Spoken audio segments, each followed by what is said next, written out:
ओम नमो भगवते वासुदेवाय। नारायणं नमस्कृत्य नरं चैव नरोत्तमं देवीं सरस्वतीं व्यासं ततो जयमुदीरयत्। श्रीन्वतां स्वकथा कृष्ण पुण्यश्रवणकीर्तन हृदयन्तस्थो हि अभद्राणि विधुनोति सुहृत्सतं। नष्टप्रायेषु अभद्रेषु नित्यं भागवतसेवया भगवती उत्तम श्लोके भक्तिर्भवति नैष्ठिकी। कृष्णाय वासुदेवाय देवकी नन्दनाय च नन्दगोपकुमाराय गोविन्दाय नमो नमः। मूकं करोति वाचालं पङ्गुं लङ्घयते गिरिं यत्कृपातमहं वन्दे श्रीगुरुदीनतारिणं। हरे कृष्णा कृष्ण कृष्ण हरे हरे, हरे राम राम राम हरे हरे। नमो विष्णुपादाय कृष्णप्रेष्ठाय भूतले श्रीमद् भक्तिवेदांत स्वामिनिति नामिने नमस्ते सरस्वती देव गौरवाणी प्रचारिणे निर्विशेष शून्यवादी पाश्चादेश तारिणे। जगद्गुरु शिल प्रभुपाद की जय, शिल गुरुदेव की जय। हरे कृष्णा सुचारिता, हरे कृष्णा दिव्या माता जी। हरे कृष्णा माता जी। आज हम रीड कर रहे हैं Shrimad Bhagavatam canto 1 chapter 3 verse number 44 और ये थर्ड चैप्टर का लास्ट वर्स है। इसके बाद हम नेक्स्ट चैप्टर में नारद जी के बारे में पढ़ेंगे।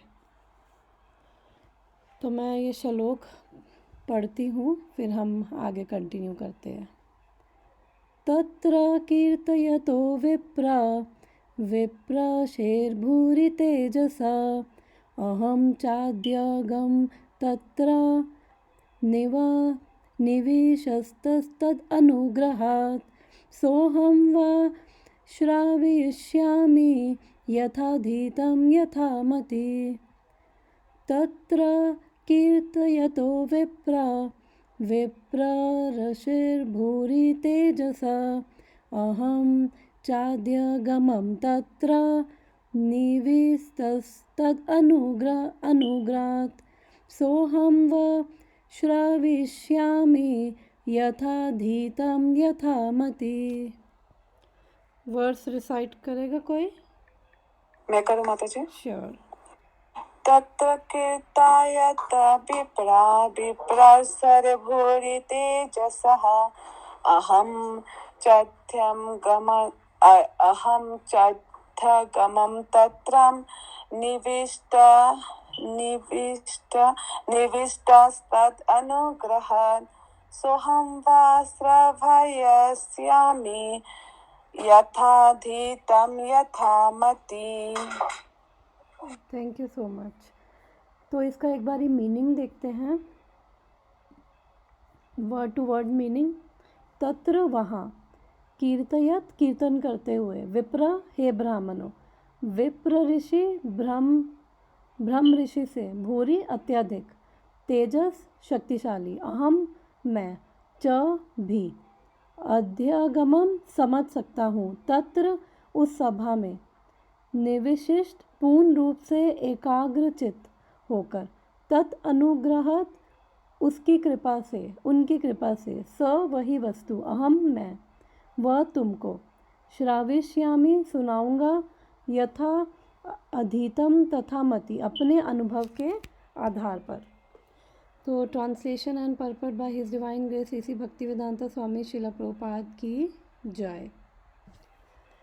हे विद्वान ब्राह्मणों, जब सुखदेव गोस्वामी ने वहाँ पर महाराज परीक्षित की उपस्थिति में भागवत सुनाया तो मैंने अत्यंत ध्यानपूर्वक सुना और इस तरह उनकी कृपा से मैंने उन महान शक्ति संपन्न ऋषि से भागवत सीखा। अब मैं तुम लोगों को वही सब सुनाने का प्रयत्न करूँगा जो मैंने उनसे सीखा तथा जैसे मैंने आत्मसात किया, मतलब अनुभव किया। इंग्लिश में भी एक बार पढ़ते हैं translation. O learned Brahmanas, when Shukdev Goswami recited Bhagavatam there in the presence of Emperor Parikshit, I heard him with rapt attention, and thus by his mercy I learned the Bhagavatam from the great and powerful sage. Now I shall try to make you hear the very same thing as I learned it from him, and as I have realized it. तो अब ये last श्लोक है इस third chapter का। तो ये जो लास्ट के 4 श्लोक हैं 40 से लेकर 44 तक, उसके अंदर हमने पढ़ा है कि भागवतम क्या है, इसका बाकी सारे वेद और पुराणों शास्त्रों से क्या लिंक है, इसको कैसे अप्रोच करना है, किससे सुनना है। और अब यहाँ पे जो सूत गोस्वामी जी हैं, अब यहाँ पे वो बोल रहे हैं कि उन्होंने सुखदेव गोस्वामी जी से भागवतम सुनी, क्योंकि फर्स्ट टाइम जो भागवतम है वो सुखदेव गोस्वामी ने परीक्षित महाराज को बोली थी, और उस असेंबली में बहुत सारे ऋषिगण, योगी, ध्यानी, बहुत वो महान ब्राह्मण ऋषि सब प्रेजेंट थे, और उनके साथ सूत गोस्वामी भी वहाँ पे प्रेजेंट थे।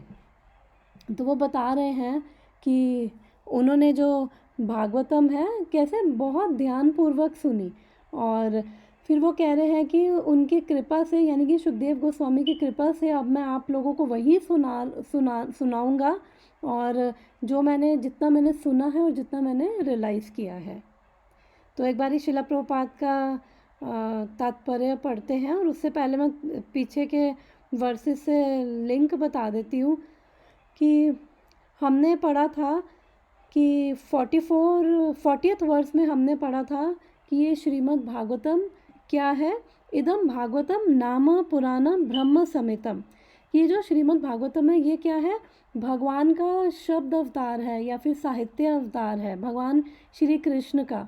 और इसको किसने कंपाइल किया है, जो शिला व्यास देव जी, वो भी कौन है, वो भी भगवान कृष्ण के ही अवतार हैं। और ये सबके मंगल के लिए है, और स्वस्थ अयनम महत, ये सबके मंगल के लिए है, ये सक्सेसफुल है, ब्लिसफुल है, ऑल परफेक्ट है।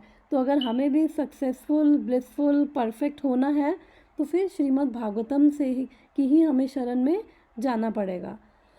फिर नेक्स्ट वर्स 41 में हमने पढ़ा था कि इसको तदिदम ग्राह्यम आसा सूतम आत्मवताम वरम। फिर इसको शिला व्यास देव जी ने इसको किसको सुनाया था, अपने ही पुत्र को। उनके पुत्र कौन है, सुखदेव गोस्वामी। और सुखदेव गोस्वामी कौन है, आत्मवताम वरम, कि वो जो सेल्फ रियलाइज्ड हैं, सोल्स हैं, एलिवेटेड सोल्स हैं, उनके अंदर भी वो टॉप मोस्ट हैं सुखदेव गोस्वामी। और फिर और उन्होंने कैसे सुनाया उनको,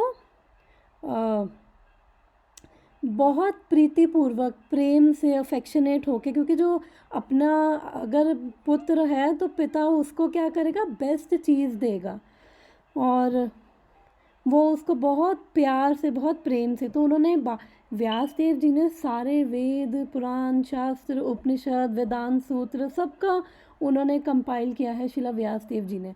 लेकिन जब अपने पुत्र को सुनाने की बारी आई तो उन्होंने क्या सुनाया उनको, श्रीमद् भागवतम, जो क्या है, सर्व वेदितहासा नाम सारम सारम समुद्र दितम। यानी कि ये सब क्या है, ये क्रीम है सारे वैदिक लिटरेचर्स की। अगर वैदिक लिटरेचर मान लो कि दूध के समान है, तो वो जो क्रीम है उसके अंदर सब कुछ आ जाता है, वो एसेंस आ जाता है। तो ये क्रीम है, और ये सारम सारम समुद्र दितम, कि ये क्या है, ये उनका सार का सार है, एसेंस का एसेंस है। तो दूध का एसेंस क्या हो गया, क्रीम, क्रीम का एसेंस क्या हो गया, मक्खन। तो मक्खन के अंदर सब कुछ है। तो उन्होंने क्या दिया है, जो सर्वश्रेष्ठ है सबके अंदर। और फिर नेक्स्ट वर्स में हमने पढ़ा था कि और अगर श्रीमद् भागवतम पढ़ रहे हैं तो इसका मतलब सारे शास्त्रों का, पुराणों का, सबका हम एसेंस हमने पढ़ लिया। क्योंकि एसेंस क्या है, भगवान भगवत गीता में बोलते हैं, वेदेश्च वेदे अहमेव वेद्यो, वेदेश्च सर्वैर अहमेव वेद्यो, कि सारे वेदों का, शास्त्रों का एसेंस मुझे जानना है, मेरे तक पहुंचना है। तो वो श्रीमद् भागवतम डायरेक्ट भगवान कृष्ण तक ही पहुंचा रही है। तो इसलिए ये क्या है, सार है, एसेंस है।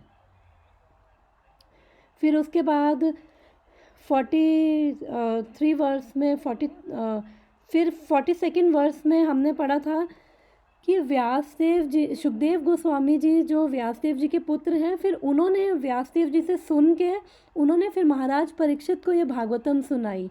और वो परीक्षित महाराज जो जब उनको पता चला उनको कर्स मिला है, उनकी मृत्यु 7 दिनों में हो जाएगी, तो उन्होंने वो एक प्रण लिया कि अब मैं कुछ भी खाऊंगा पीऊंगा नहीं, और वो व्रत लेके बैठे हुए थे। तो उन परीक्षित महाराज को उन्होंने, सुखदेव गोस्वामी ने ये भागवतम सुनाई।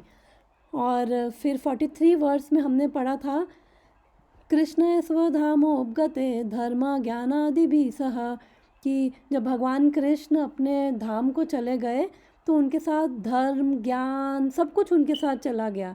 और कलौ नष्टा दृशमेशा पुनारर्को धुनोदिता।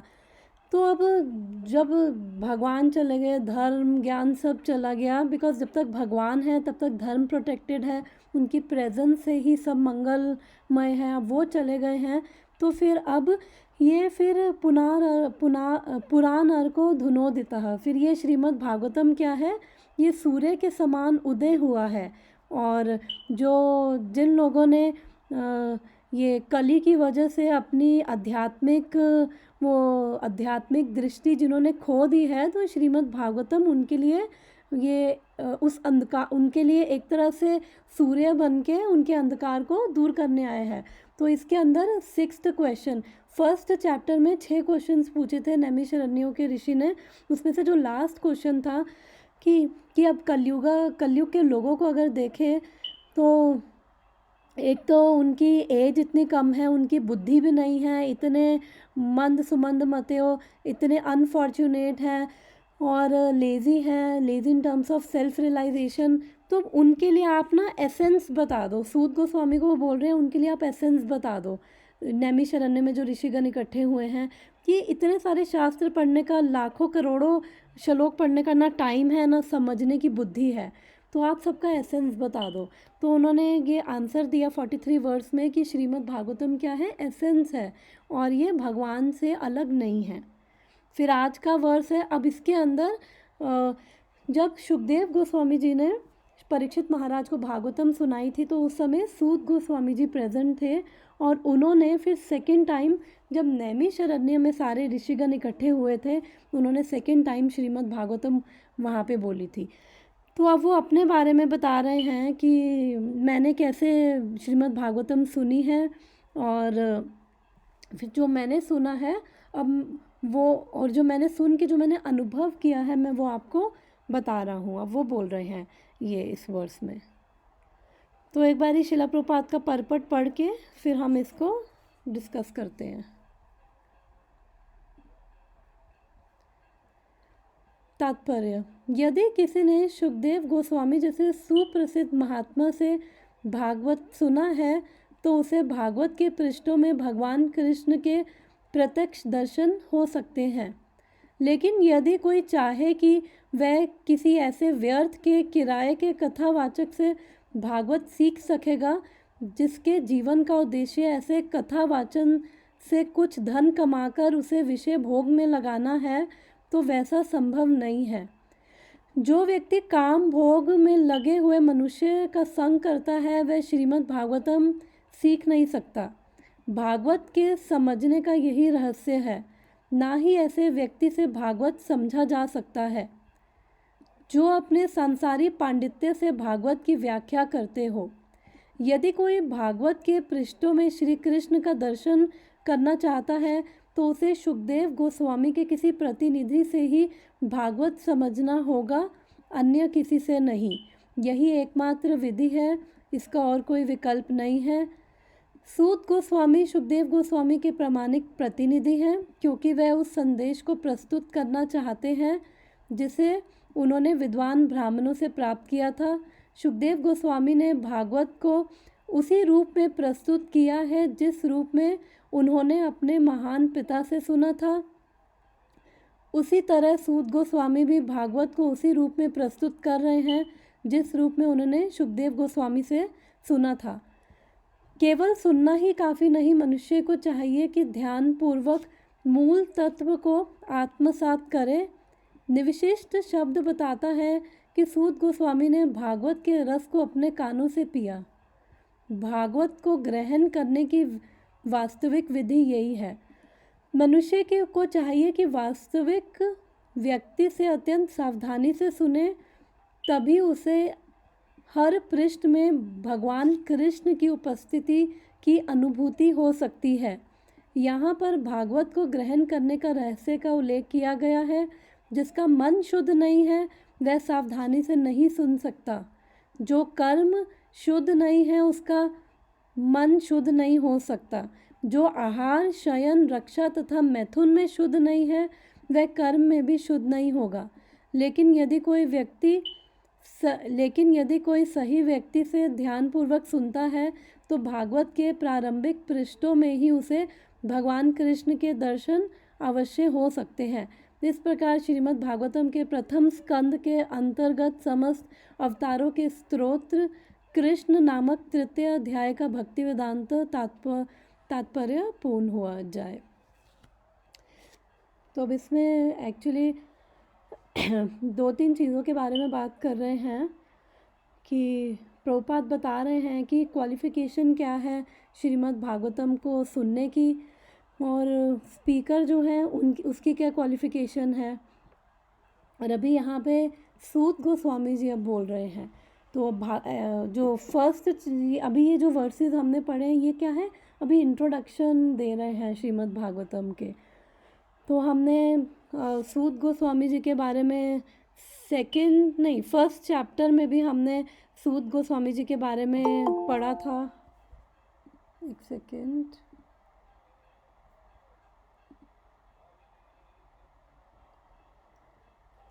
हरे Krishna Sukanya. Hare Krishna, sorry I am late. कोई बात नहीं, नो प्रॉब्लम। Thank you. तो हम श्रीमद् भागवतम का पढ़ रहे, मैंने अभी ओवरव्यू दिया है थोड़ा। वैसे मैं रिकॉर्डिंग करती हूँ, जो मिस हुआ है तो रिकॉर्डिंग में सुन सकते हो। Okay, sounds good, thank you. Okay, thank you. तो अब जैसे मैंने बताया कि सुखदेव गोस्वामी ने फर्स्ट टाइम परीक्षित महाराज को श्रीमद् भागवतम बोली थी, और उसी असेंबली में सूत गोस्वामी भी प्रेजेंट थे।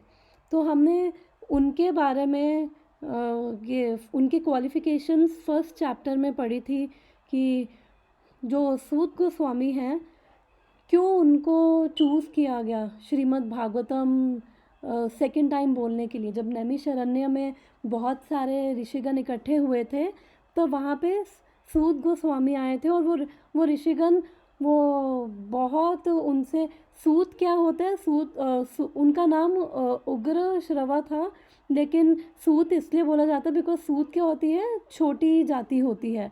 तो लेकिन अगर हम देखें तो वैदिक टाइम्स में हमारे शास्त्रों का अध्ययन करने के लिए केवल ब्राह्मण ही क्वालिफाइड समझे जाते थे। लेकिन इवन दो वो छोटी जाति के भी थे, स्टिल उनको चुना गया श्रीमद् भागवतम बोलने के लिए सेकंड टाइम पे।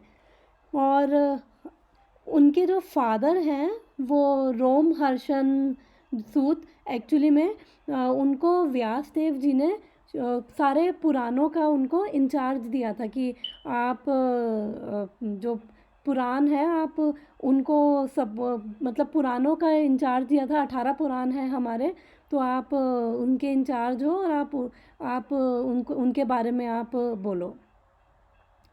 तो इसलिए हम समझ सकते हैं कि जो ये श्रीमद् भागवतम है तो ये क्या है, क्रीम है सारे शास्त्रों का, वेदास का।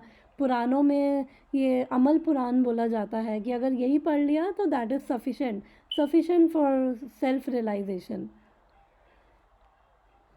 तो जैसा कि मैंने बताया कि अब जो सूत गोस्वामी हैं, तो अगर देखा जाए तो ब्राह्मण भी नहीं थे, लेकिन उनकी क्वालिफ़िकेशन क्या है, वो क्या बोल रहे हैं कि मैंने अत्यंत ध्यानपूर्वक सुना और इस तरह उनकी कृपा से मैंने महान शक्ति संपन्न ऋषि से भागवत सीखा। तो किसकी बात कर रहे हैं, वो कह रहे हैं क्वालिफ़िकेशन क्या है कि जो ये ज्ञान है, हम हमेशा भगवत गीता में भी पढ़ चुके हैं। जब भी हमें ये ज्ञान होता है भगवान के बारे में तो हमेशा एवं परंपरा प्राप्त है। भगवान भी भगवत गीता में बोलते हैं कि गुरु शिष्य परंपरा में सुनना है। तो सबसे पहले भगवान कृष्ण से ब्रह्मा जी को ज्ञान पास हुआ, फिर ब्रह्मा जी ने नारद जी को, फिर नारद जी से व्यासदेव जी को, फिर व्यासदेव जी से सुखदेव गोस्वामी को। और ये सुखदेव गोस्वामी से अब कौन सुन रहा है? सूत गोस्वामी सुन रहे हैं।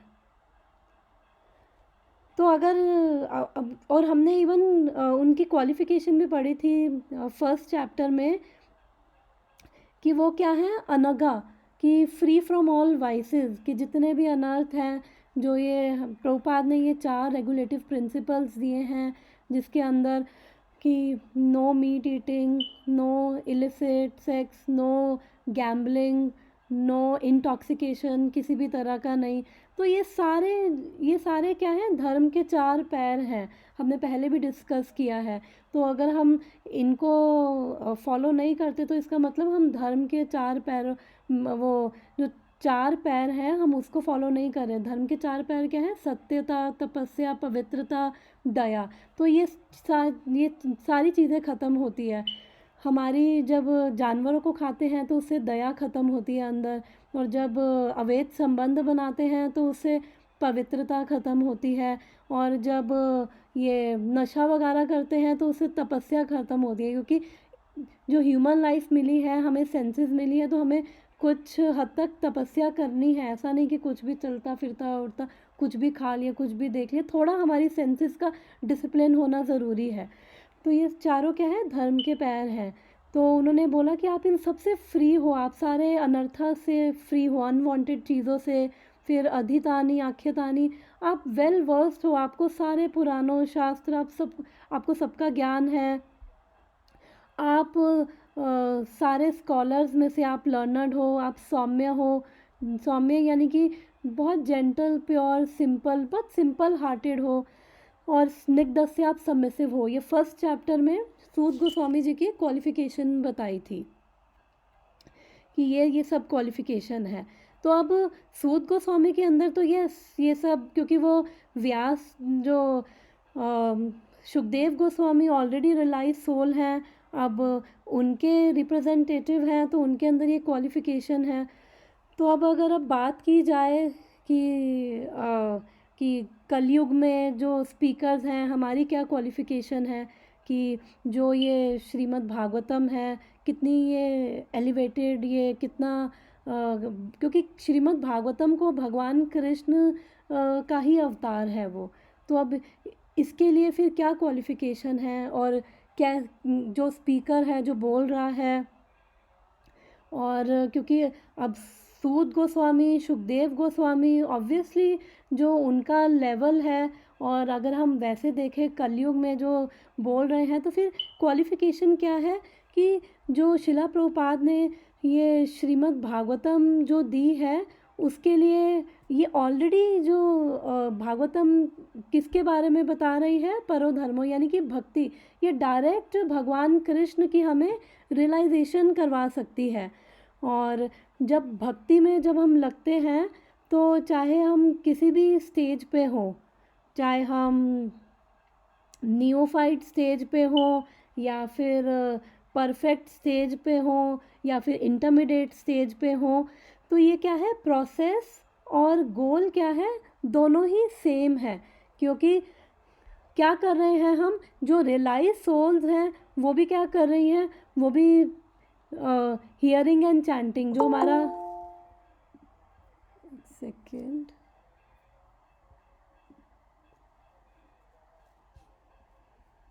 हरे कृष्णा पूजा।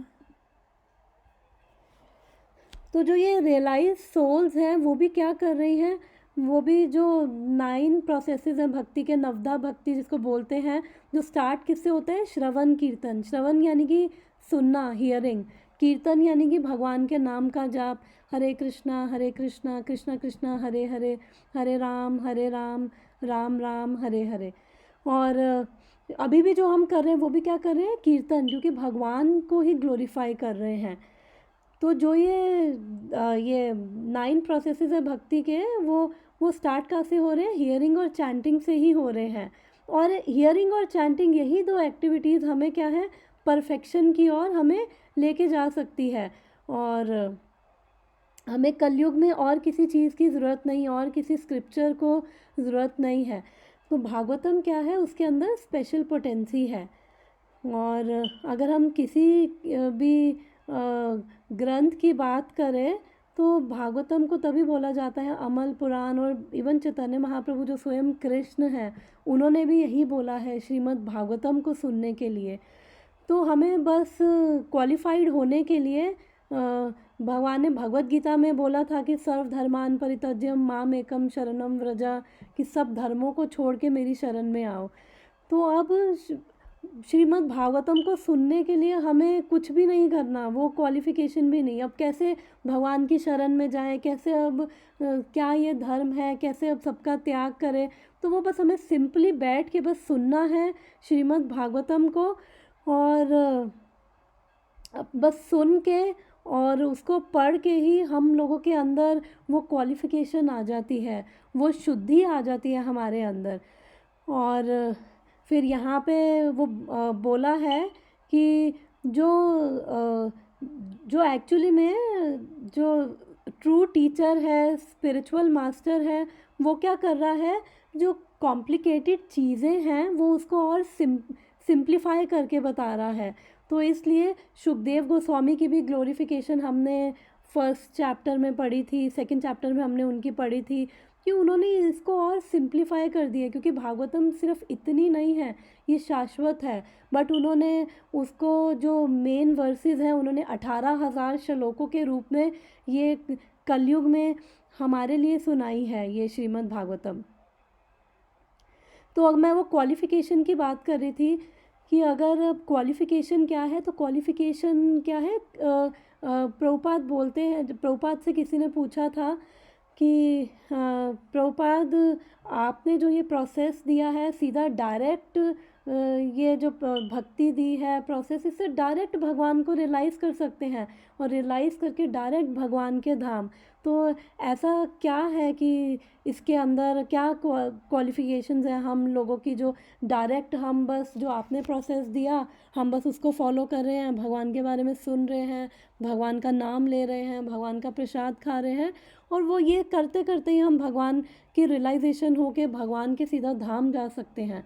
तो उन्होंने बोला कि क्वालिफ़िकेशन नहीं है, but qualification has been created. तो ऐसे ही अब यहाँ पे सूत गोस्वामी भी जो वो बता रहे हैं कि जो व्यास देव हैं उनकी कृपा से, एक्चुअली में उनकी कृपा से मैंने बाय हिज मर्सी, और एक तो मैंने कैसे ध्यान पूर्वक सुनी है ये श्रीमद् भागवतम, और उनकी कृपा से सुनी है, उनकी कृपा ये शुकदेव गोस्वामी।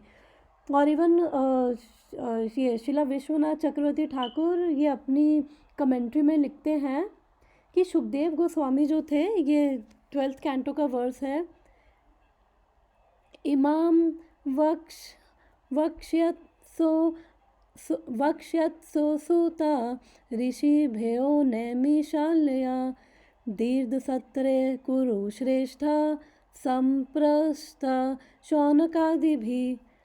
तो ये शुकदेव गोस्वामी बोल रहे हैं, O best of Kurus, the same Suta Goswami who is sitting before us will speak this Bhagavatam to the sages assembled in the great sacrifice at Naimisharanya.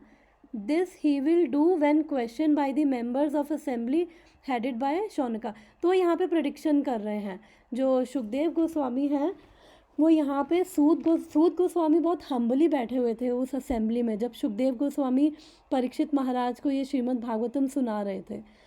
तो उन्होंने उनको आगे बुलाया और फिर उन्होंने पहले ही प्रेडिक्शन कर दी कि ये सूत गोस्वामी जो हैं ये आगे नैमिषारण्य में जब ऋषिगण इकट्ठे होंगे, द्वापर युग जब ख़त्म होने वाला होगा और कलयुग जब स्टार्ट होगा, तो तब ये ऋषिगण इकट्ठे होंगे, तो तब सूत गोस्वामी भागवतम बोलेंगे। और उनकी अगर क्वालिफ़िकेशन की अगर हम बात करें तो जैसे कि मैंने बताया कि वो रोमहर्षण सूत हैं, उनके पुत्र थे, तो उनको सूत गोस्वामी जी को 3 पर्सनालिटीज़ की ब्लेसिंग्स मिली थी।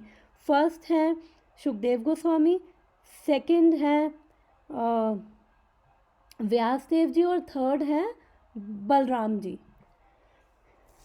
तो वो व्यासदेव जी के आश्रम में सूत गोस्वामी उनकी वहाँ पे सेवा किया करते थे। एक्चुअली इनकी पूरी फैमिली ब्लेस्ड है। अगर इनके पिता की बात करें रोम हर्षण सूत, तो वो भी सारे इतने एलिवेटेड थे, वो भी पुराणों को वो रिसाइट करते थे। और फिर उनसे ये सूत गोस्वामी ने उनसे भी उनकी भी कृपा से उनसे भी सुना। और जब वो बैठ के जब वो इवन सूत गोस्वामी जब व्यासदेव जी के आश्रम में थे, तो वहाँ पे वो सेवा किया करते थे, तो उनके व्यासदेव जी की कृपा से उनको अधिकार मिला, उनको वो क्वालिफिकेशन मिली, और जिसकी वजह से वो ये भागवतम बोल पाए।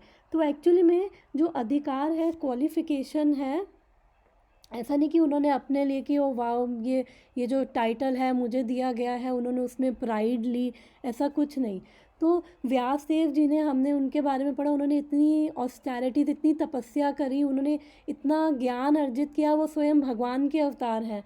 और सूत गोस्वामी जी ने बस सिंपली उनकी सेवा करी, और सेवा करके उन्होंने जब व्यासदेव जी उनसे बहुत प्रसन्न हुए, तो ऐसे ही जब भक्तों की सेवा करते हैं, भक्त जब प्रसन्न होते हैं, गुरु जब प्रसन्न होते हैं, तो उनके हृदय से वो ज्ञान हमारे हार्ट में एक्चुअली आता है। तो ये क्या है, मर्सी है, मर्सी फ्लो होती है, क्योंकि ये परंपरा में है ना, भगवान कृष्ण से स्टार्ट हुआ है। तो जो क्वालिफाइड गुरु हैं या वैष्णव हैं, वो क्या कर रहे हैं, हमारा कनेक्शन बना रहे हैं भगवान कृष्ण से, तो वहाँ से वो कृपा हम तक आती है। तो अगर हम विश्वामित्र जी की भी बात करें, तो वो भी ब्रह्म ऋषि बनना चाहते थे, लेकिन उस टाइम पे ब्रह्म ऋषि कौन थे, वशिष्ठ मुनि थे। तो उन्होंने बहुत मेहनत करी, फिर फाइनली जब वशिष्ठ मुनि की कृपा हुई, तो उसके बाद वो ये ब्रह्म ऋषि बन पाए। तो सूत गोस्वामी ने भी सेवा करी, और उनकी कृपा से, व्यासदेव जी की कृपा से वो क्वालिफाई बन पाए। और थर्ड कैंटो में भी आता है कि देवहूति माता के बारे में आता है कि वो एक प्रिंसेस थी, वो स्वयंभू मनु की पुत्री थी, और वो उनका इतना बड़ा महल था। तो जब उनका विवाह कदर्म मुनि से करवाया गया था, तो पहले टाइम में वो कैरेक्टर देखा करते थे कि क्या कैरेक्टर है, उस जिसका अपनी पुत्री से विवाह करवा रहे हैं, उसका कैसा कैरेक्टर है, और क्या ये इतना एलिवेटेड है कि मैं अगर अपनी बेटी की रिस्पॉन्सिबिलिटी इनको दे रहा हूँ, तो क्या ये उसको स्पिरिचुअली एलिवेट कर पाएगा। तो वो कंसिडर करके उन्होंने कदर्म जो मुनि थे, उनको क्वालिफाइड समझा स्वयंभू मनु ने, तो उनको देवहूति का विवाह उनके साथ करवाया।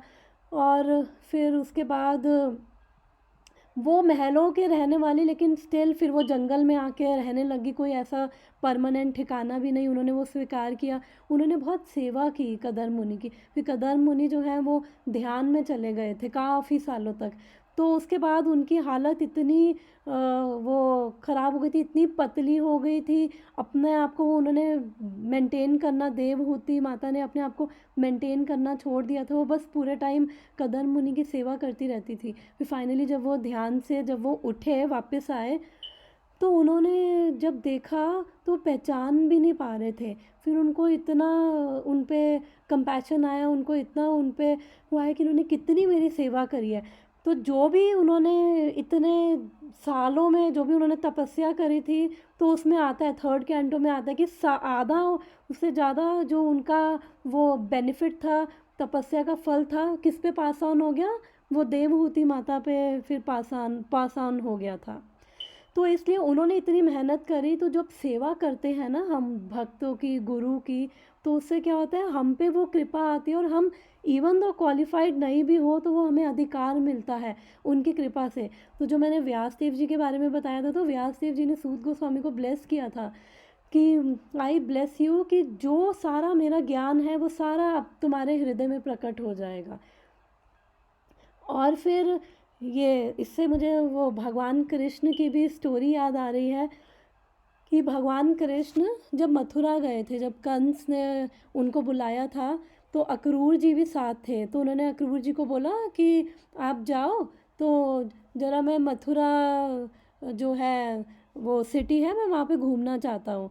तो बेसिकली उनका पर्पस था कि जो भी भक्त हैं उन पे कृपा करना। तो फिर धोबी उनको एक मिला था, तो उससे पहले भी उनको अलग अलग भक्त मिले और उन्होंने उन पे कृपा करी, उनका उद्धार किया। तो फिर वो उनको एक धोबी मिला था। तो जब उन्होंने धोबी मिला तो उसके हाथ में बहुत सारे सुंदर सुंदर कपड़े थे।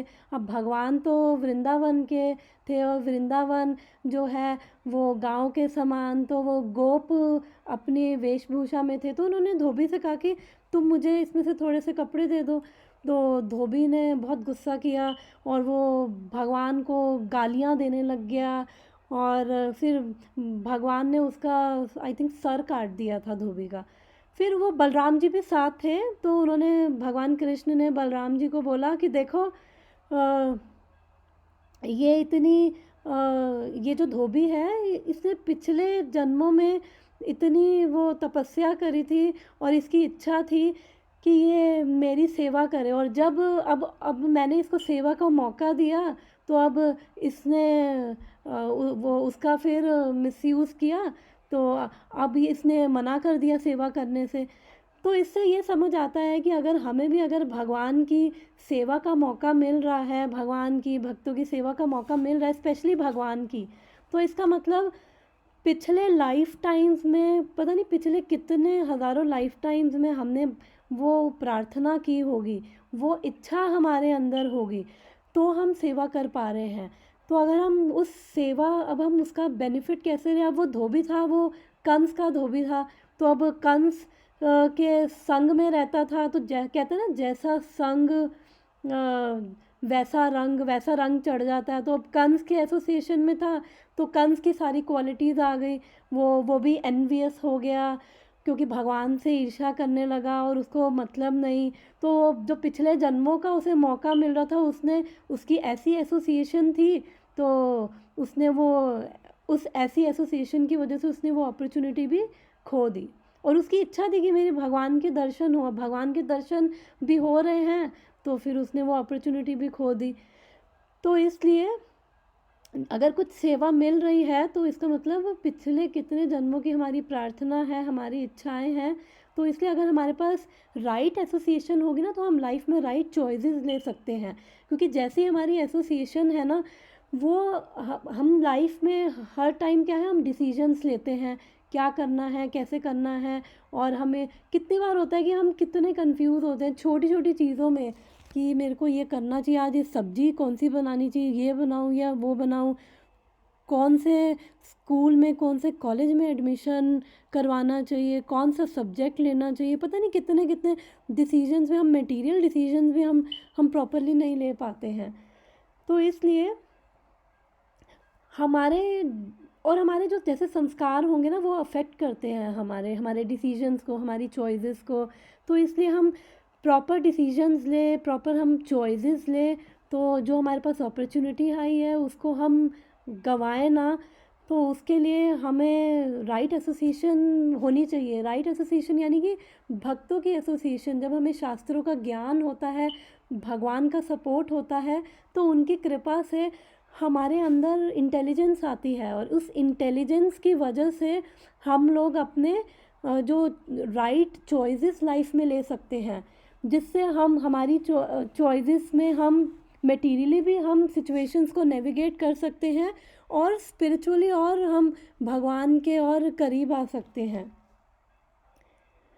तो इसलिए अब सूत गोस्वामी को व्यासदेव जी की भी कृपा मिली थी और फिर सुखदेव गोस्वामी जी की भी कृपा मिली। अभी मैंने जो वर्स पढ़ा था उसमें सुखदेव गोस्वामी जी ने पहले ही प्रिडिक्ट कर दिया था और कि आप ये बोलोगे।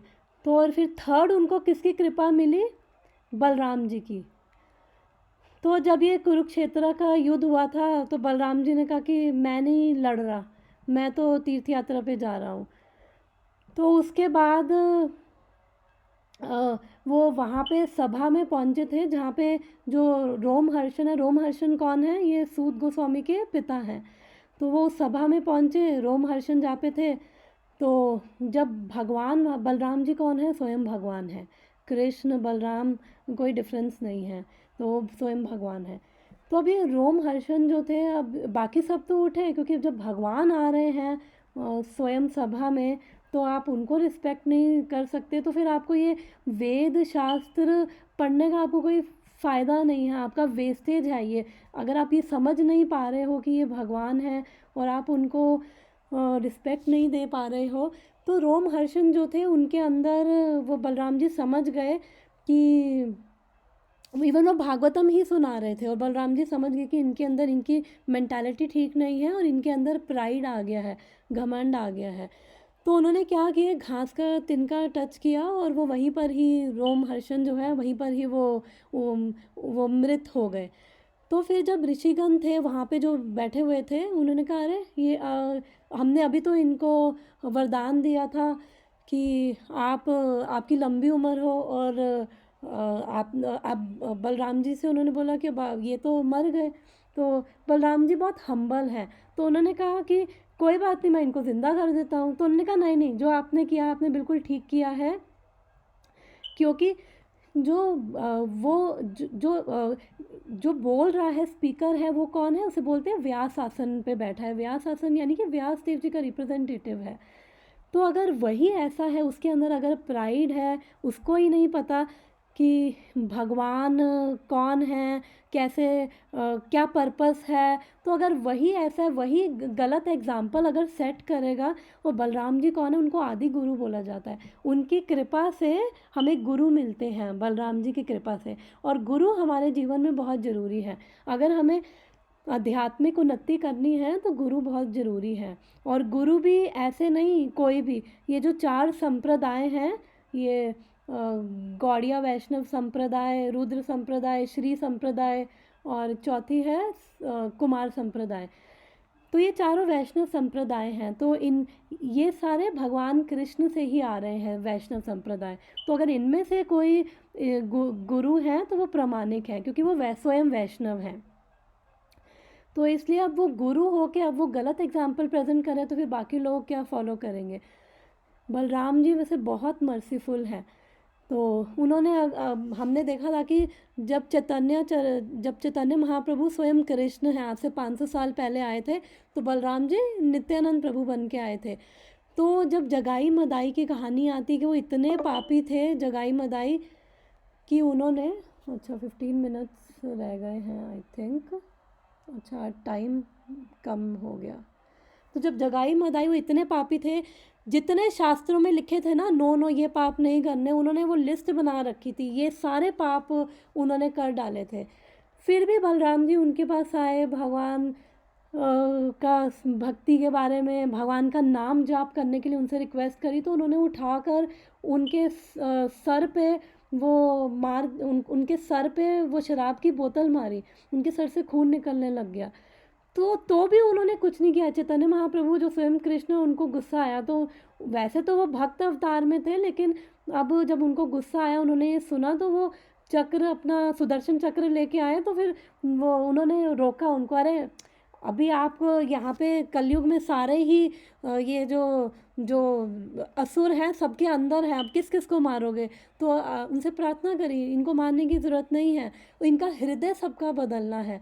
तो फिर उन्होंने एक एक्सट्रीम पे जाके, तो उन्होंने वो उनके सर पे खून निकल रहा है वो सब खा रहे, और दूसरी एक्सट्रीम पे उन्होंने सीधा मार दिया। तो पर्पस यही था कि अगर कोई इतना क्वालिफाइड है, अगर कोई इतना उच्च पोजीशन पे, अगर ऐसी पुराणों शास्त्रों का ज्ञान रख रहा है, अगर उसका ऐसा बिहेवियर है, तो फिर वो लायक नहीं है।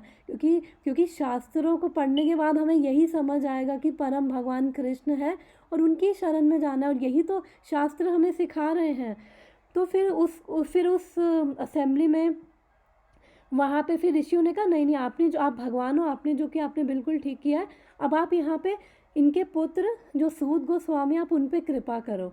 तो फिर बलराम जी ने उन पे कृपा करी थी, और फिर उनकी कृपा से अब सूत गोस्वामी जी को फिर 3 पर्सनालिटीज़ की कृपा मिली।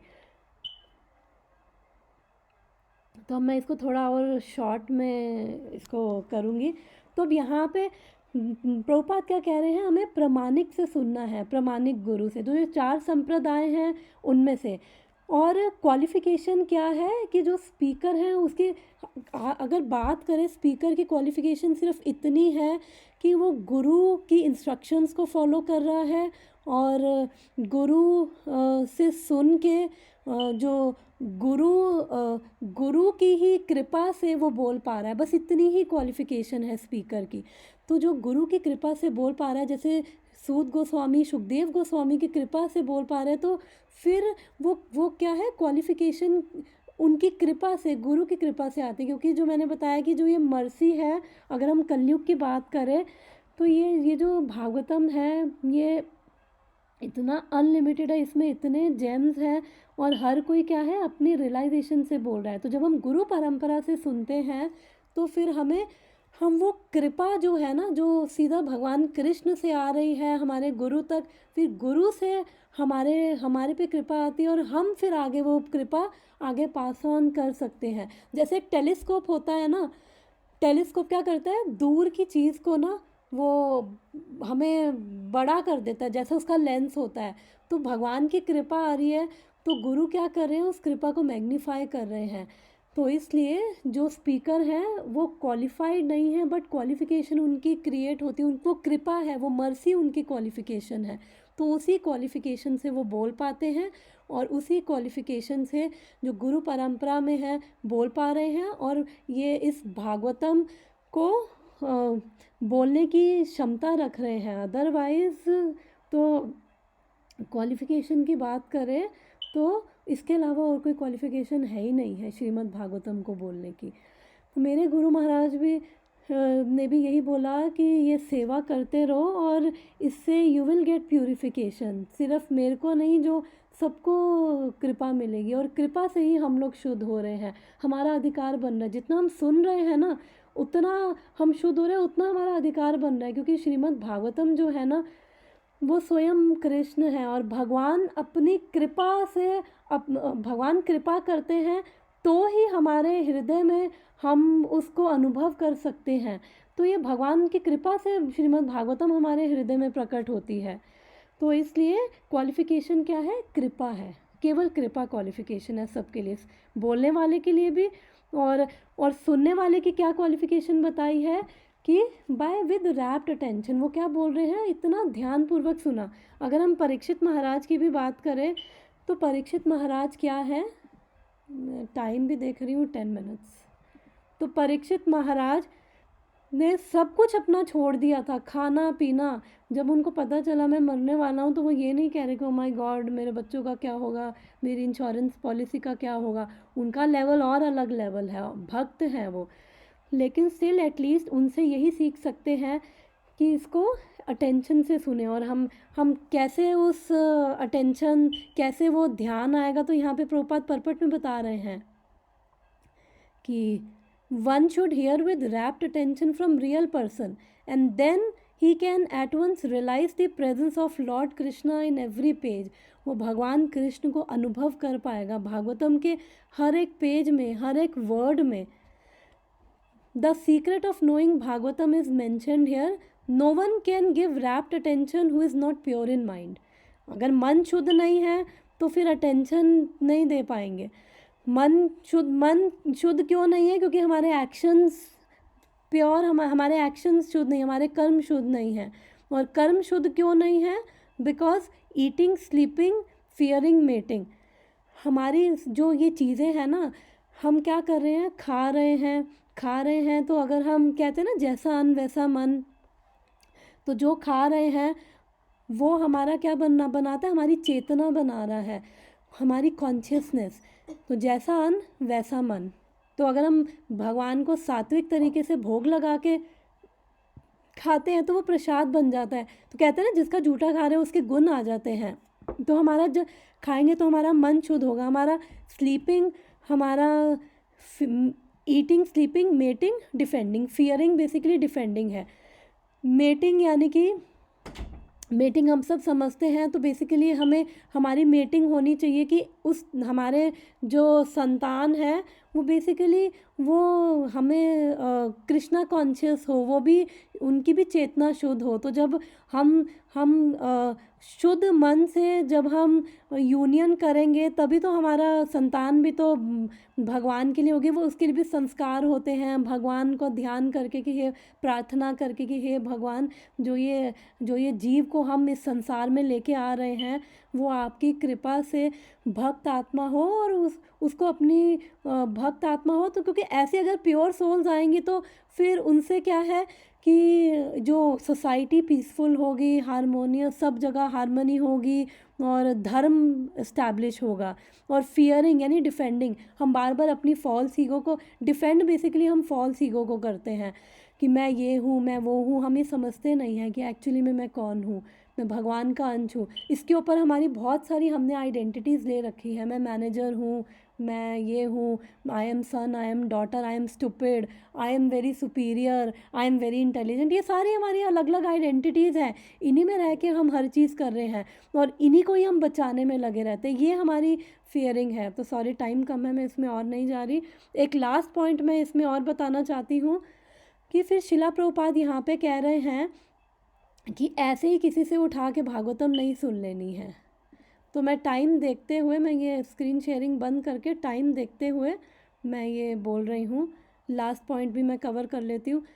तो वो कह रहे हैं कि ऐसे किसी से उठा के भी श्रीमद् भागवतम हमें नहीं सुननी है कि अरे क्या क्या फ़र्क पड़ता है कि सुन लो, भगवान का ही नाम है। वो कह रहे हैं कि स्पेशली वो बोल रहे हैं कि जो प्रोफेशनल रिसाइटर्स हैं, जो ये पैसे लेके सुन रहे हैं, पैसे ले रहे हैं, हम इतने पैसे लेंगे फिर हम इतनी कथा करेंगे, तो वो कह रहे हैं उनसे नहीं सुनना है। क्योंकि क्या है कि भागवतम तो बहुत, क्योंकि भगवान ही है ना, भगवान का ही अवतार है, तो भगवान में तो पूरी शक्ति है।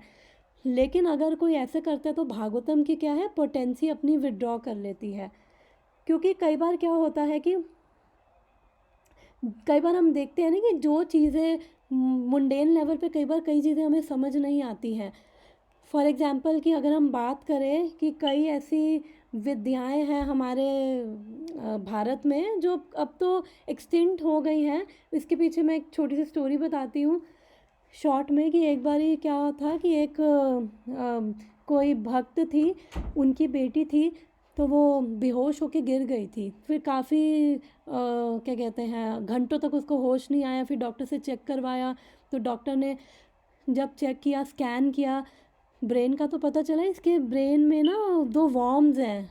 तो और फिर डॉक्टर ने बताया कि इसका ऑपरेशन होगा और ऑपरेशन के बाद गारंटी नहीं है कि ये चल फिर पाएगी, कुछ नॉर्मल एक्टिविटीज़ कर पाएगी। हो सकता है पूरी लाइफ टाइम ही ये व्हील चेयर पे रहे और अपना भी कोई काम करने लायक ना रहे। तो फिर उसके बाद उनको बहुत दुख हुआ। उन्होंने इधर उधर वो भागे, फिर बाई चांस कहीं पे गए हुए थे, तो उनको भगवान देखो कैसे मदद करते हैं भक्तों की। तो किसी ने उनको बताया कि ऐसी प्रॉब्लम किसी के साथ हुई थी, राजस्थान में कोई है जो ये विद्या है उनके पास, वो ये दिमाग का कीड़ा निकाल देते हैं।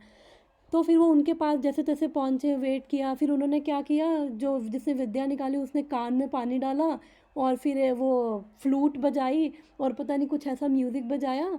और वो कह रहे हम हैरान हो गए देख कर कि वो कीड़े बाहर आए और उनको बोतल में बंद करके दिखाया।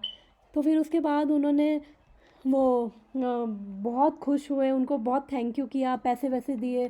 फिर जब वो गांव वालों ने कहा कि अरे ये तो कुछ नहीं है, जो इनके फादर थे वो तो बस 5 मिनट में ये कर देते थे और ये कई बार सक्सेसफुल होते, ये कई बार नहीं होते। वो कह रहे हैं इनके जो ये विद्या है ना, जो हम एक्चुअली मुंडेन लेवल पे समझ नहीं पाते, लॉजिकल एक्सप्लेनेशन इनके हमारे पास नहीं है। तो वो कह रहे हैं अब ये पैसे लेते हैं तो क्या है कि अब इनको आधा घंटा लगता है, कई बार ये सक्सेसफुल होते, कई केसेस में नहीं भी होते, क्योंकि वो विद्या क्या है अपनी पोटेंसी वो कम कर दी। तो ऐसे ही अगर हम प्रोफेशनल से सुनते हैं, प्रोफेशनल सिंगर्स भी होते हैं, प्रोफेशनल ये रिसाइटर्स जो ये पैसे लेके कथा कर रहे हैं, तो हो सकता है कि बोलने में बड़े अच्छे हों, लेकिन प्रॉब्लम क्या है, प्रभुपाद कह रहे हैं कि इनकी क्या है, मटेरियल कॉन्शियसनेस है। चाहे ये रासलीला के बारे में भी बोलेंगे ना, तो ये अपनी चेतना दूसरों को देंगे। ये रासलीला भी ऐसी वो बोलेंगे कि लोग मटेरियलिस्टिक रहेंगे, उनका हार्ट ट्रांसफॉर्म नहीं होगा। वो रासलीला सुन के उनके अंदर काम भावना और ज़्यादा उनको फ़र्क नहीं पड़ेगा। क्योंकि जब हम ऐसे स्पीकर से सुनते हैं जो परंपरा में हैं, भगवान के भक्त हैं, गुरुजन हैं, तो उससे क्या होता है, हमारा हृदय परिवर्तन होता है। हमारी जो ये चेतना है वो भगवान कृष्ण के प्रति शरणागति लेने के लिए हमें प्रेरित कर रही है। अल्टीमेटली तो भगवान कृष्ण को ही समझ रहे हैं ना, उनको हमारी श्रद्धा भगवान के प्रति स्ट्रांग हो रही है, हम कन्विंस हो रहे हैं उनको अपने जीवन में लाने के लिए, और हम उनकी शरणागति लेने लगते हैं, तो वही हमारा हार्ट ट्रांसफॉर्म होता है। हमारे ये अलग अलग धारणाएं, बिलीफ सिस्टम, कंसेप्शंस हैं, ये हमें ना रोकती है। पता नहीं कितनी सारी वो फिलॉसफीज़ हैं, कितनी सारी थ्योरीज़ हैं, हम सब पता नहीं इन सब में फंसे हुए हैं। हमें राइट डायरेक्शन भी नहीं पता, करना क्या है, कैसे करना है, कौन भगवान है, क्या है, अल्टीमेटली हमारा होगा क्या, क्या करके हमारा कल्याण होगा, कुछ पता ही नहीं है। तो इसलिए जब हम राइट प्रामाणिक सोर्स से सुनते हैं, प्रामाणिक स्पीकर से, तो उससे क्या है कि जो ये एसेंस है वो हम ले पाते हैं। उस एसेंस को ग्रहण करके हम भी भगवान कृष्ण के प्रति शरणागत हो पाते हैं, और हम वो कनेक्शन भगवान से अनुभव कर पाते हैं। और क्योंकि अगर जो ये मटेरियलिस्टिक है, जैसे मान लो मेरे पास अगर 50 रुपये है, तो कोई मुझे बोले 500 दो, मैं कहाँ से 500 दूंगी? मेरे पास 50 रुपये की श्रद्धा है, तो मैं इतनी भक्ति कहाँ से दे दूंगी? तो जितनी है उतनी दूंगी ना। तो जो ये परंपरा में सुन रहे हैं, उनकी क्वालिफिकेशन, उन पे कृपा है, तो वो कृपा आगे बस पास ऑन कर रहे हैं, तो भगवान की कृपा है। तो इसलिए वही श्रद्धा, वही भक्ति का बीज हमारे हृदय में आता है। हमारे सारा ये कंसेप्शंस, ये हमारे संस्कार जो उल्ट सुल्ट है, ये सारे हमारे ख़त्म होने लग जाते हैं, और वो कॉन्शियसनेस हमारा हृदय परिवर्तन होता है, वो चेतना हमारी चेंज होने लग जाती है। तो वो एक्चुअली में रियल पर्पस है कि ये भागवतम सुन के हमारा भी हृदय परिवर्तन हो, हमारी भी कॉन्शियसनेस चेंज हो। तो अभी और भी मेरे को बोलना था, बट टाइम ख़त्म हो गया, तो कोई बात नहीं। अब हम थर्सडे को मिलेंगे, और थर्सडे को सेम टाइम पर, और फिर हम आगे इसको डिस्कस करेंगे, और फिर 4th चैप्टर जो है, नेक्स्ट चैप्टर हम इसका स्टार्ट करेंगे। तो अगर किसी का कोई क्वेश्चन हो या किसी को कुछ ना समझ आया हो, तो ग्रुप में मुझे क्वेश्चन लिख सकते हो। अब तो टाइम नहीं है, मैं उसको आंसर कर दूँगी। तो thank you so much everyone for joining. Hare Krishna. ग्रंथराज श्रीमद् भागवतम की जय। Thank you. Thank you. Hare Krishna.